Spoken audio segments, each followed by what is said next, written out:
Let me bring to the program Kurt Anderson. He was the co-founder of Spy Magazine, former editor-in-chief at New York Magazine, author of many books. His latest book is Evil Genius: The Unmasking of America, A Recent History, which is, in many respects, Kurt, a companion volume to Fantasyland, How America Went Haywire, a 500-year history. Welcome to the program.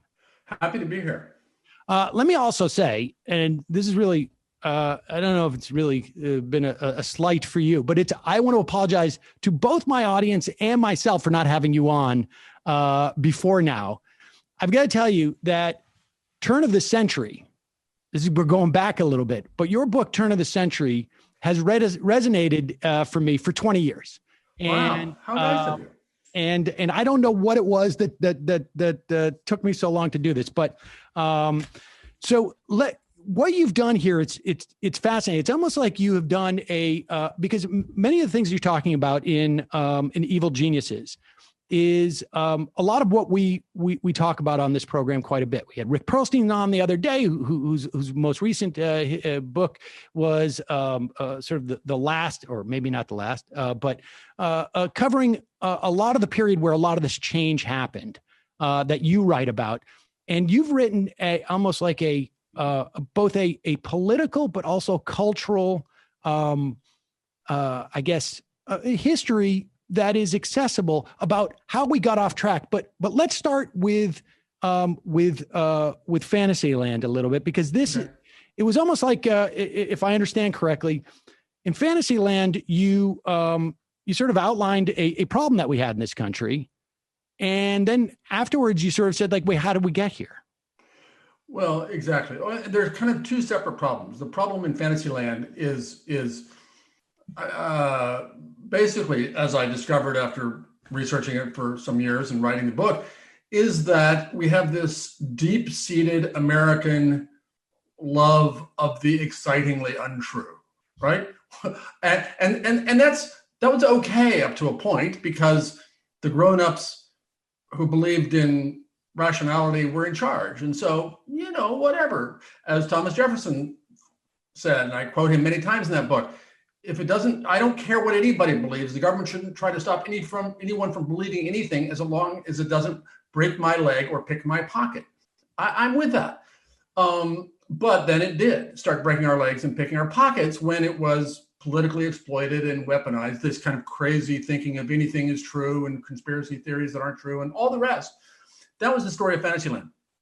It was sort of organic. That was in the bloodstream of America, from way back. And it was this like chronic condition that became an acute illness in the last couple of decades and allowed Donald Trump, the great symptom of it, to become president. So then I finished that and I realized, wait, that is only half the story. There was something else.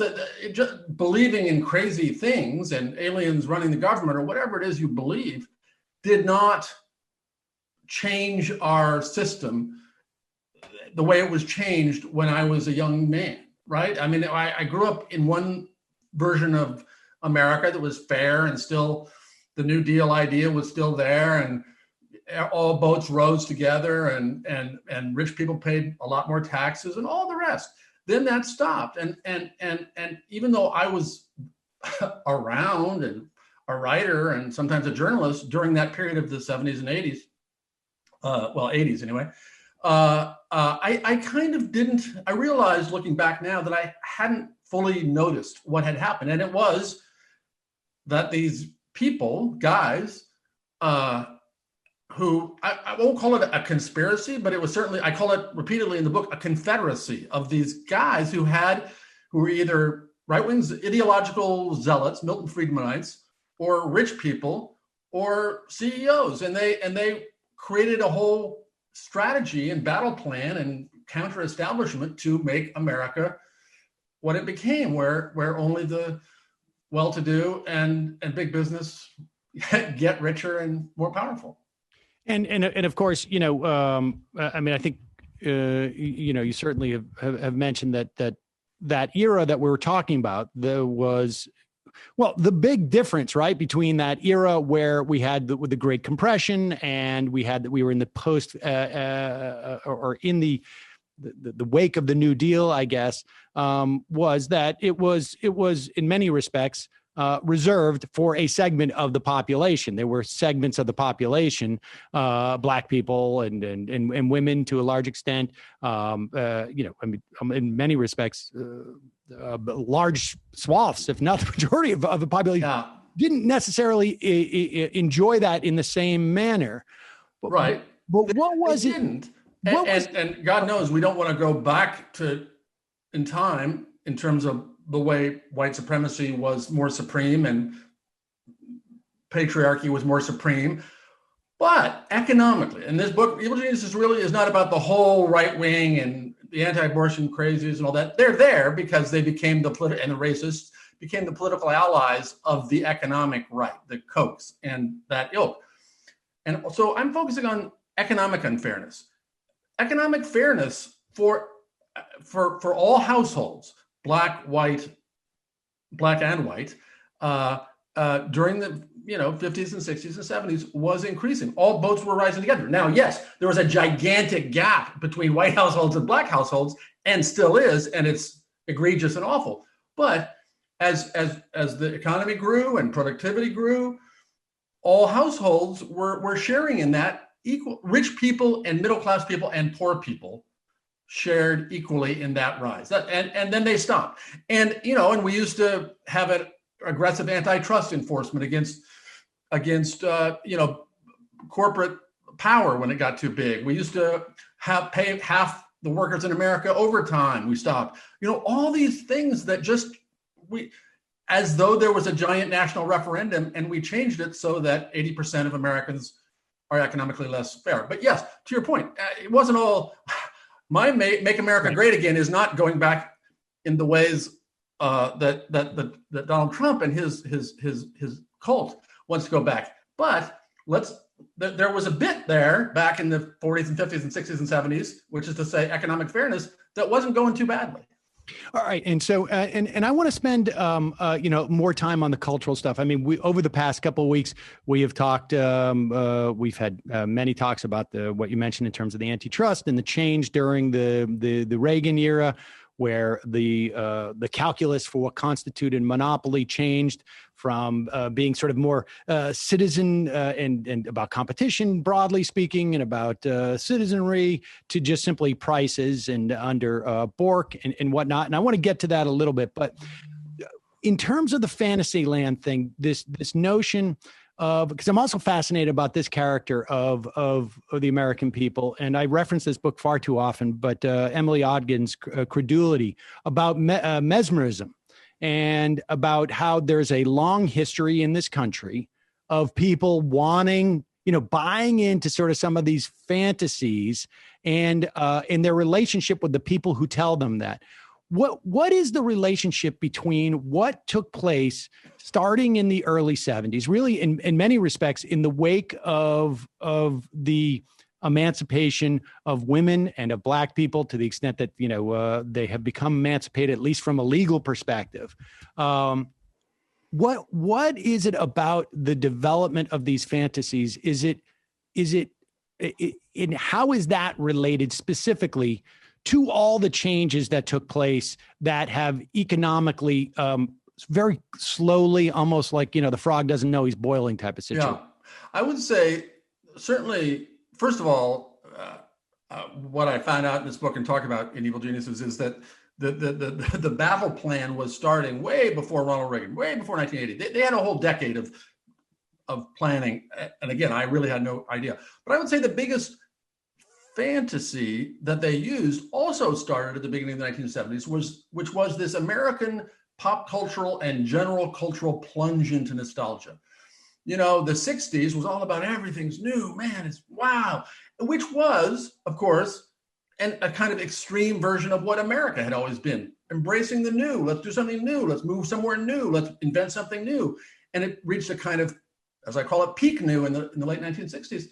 And then, oh my gosh, let's go back to Bedford Falls. Wasn't it, look, American Graffiti, wasn't it nice just before the 60s? Yeah. And so as really, and I document how sudden and total and strange that was in the 1970s, this embrace of nostalgia and the recent-ish past in so many ways. The right, the Reaganites, used that brilliantly, beautifully. Go back, if people haven't seen it, the 1984 ad that maybe the best political ad ever for Ronald Reagan's reelection, which basically made the present day in 1984 and its wonderfulness attributable to one term of Reagan look like the past. It was like, look, we've made it like a beautiful small town with all white people. Isn't that fantastic? It's morning in America. But in so many ways, they use that. Like, let's go back. Yeah, no, the 60s, that was crazy. Let's go back before that. Now, how far you want to go back before that and exactly what we mean by that, back then, of course, the racism and misogyny were all dog whistly, unlike now. So I would say that's the biggest fantasy, that we could go back in the past, and that this nostalgic idea of living in some old timey America was a realizable idea. But then specifically, I mean, I would say, what they named supply side economics, which is to say, you radically reduce income taxes for rich people and corporations, and somehow that money will all go down to everybody and all boats will continue rising. Well, it didn't happen. And it hasn't happened again and again and again for 40 years, as they keep making that case, as they did as recently as 2017, when they reduced taxes by a couple of $1 trillion. So that supply side fantasy is a disproven economic fantasy, but it's still the one that the right and the Republicans trot out every time they're in power. I understand I want to talk about the mechanism of that nostalgia, because I find that fascinating, and certainly, I keep bringing back turn of the century, but in that era, I was in Hollywood, and I was in entertainment, and that was even in the late 90s. This nostalgia was still in very much effect. It was a machine that would just pump stuff out. And I had theories about what was going on at that time, that it had to do with, because I had a lot of involvement with entertainment executives. And there was, I think, a lot of people who were simply arrested in their development, and they were going back and trying to relive their childhood in a way when they could experience it in a different way.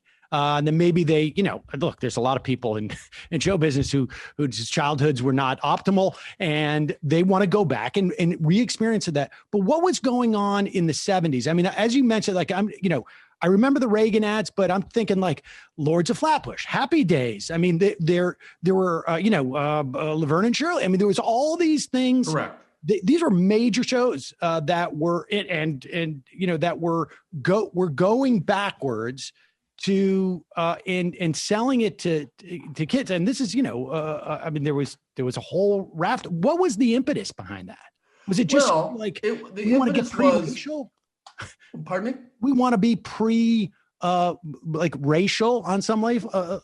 I think it's hard to imagine that wasn't part of it, mostly unconsciously, that before the war. And by the way, I never realized until I was researching Fantasyland, because I'm stupid, that antebellum, which we think of as when slavery existed before the Civil War, meant that specifically. It means before any war. So antebellum, before the Vietnam War and all of its, oh my gosh, look at what that said.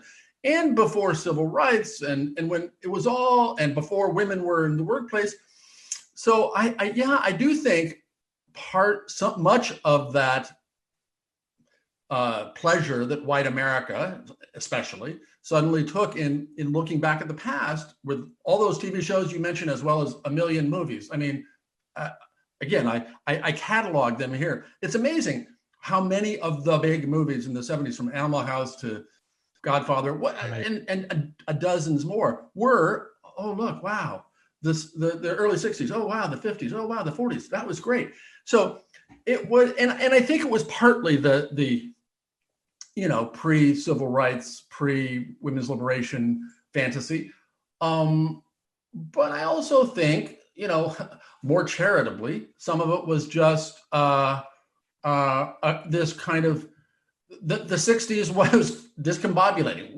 Whatever you thought of the achievements of the 60s, and I'm all for most of them, it was still exhausting. Like, oh God, everything is so new, so all the time. And things changed back then in a year as much as they changed in a decade or two now. I mean, it was nuts. So I think part of it, again, charitably, was just like, oh, let's get back to normal again. But the thing you say about show business executives wanting to live there or have a redo of their youth, I think that's true. And I think it's true of starting with baby boomers, this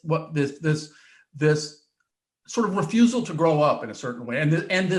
And whether it's a nostalgia for a particular time, it is this nostalgia for their lost adolescence. Like they wanted to be teenagers forever. And so they started, adults, as they never had, started wearing jeans and sneakers and getting high and listening to rock and roll. And like, there was no stop to that. You could do that at 30 and 40 and 50 and 60. So, and then every generation subsequent to the baby boomers kept on doing that. So I think that is a piece of the nostalgia, but it's, as you're suggesting, a more kind of personalized one. Like, let's make it like I'm a cool kid or a cooler kid when I was 18, and kind of live that way forever. Which, as you know, there are certain people in Hollywood who follow that routine. Indeed. And just as you were saying about that nostalgia, all I'm thinking about is, that's what Archie Bunker was, right? I mean, they literally open their show every night about singing about how we want to go back to a time where we understood the rules more, as to, men were men and et cetera, et cetera. And there was no welfare and Herbert Hoover was president. Yes, exactly.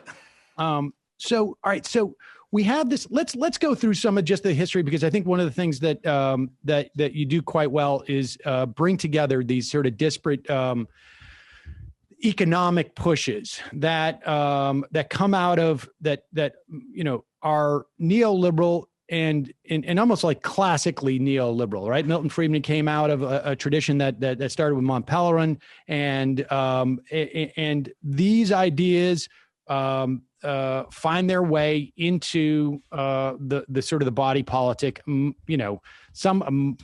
of which is like, or at least the outline on how to disseminate these comes from the Lewis Powell Memo, who ultimately ended up very shortly after writing that, becoming a Supreme Court justice. Hey, it was 2 whole months.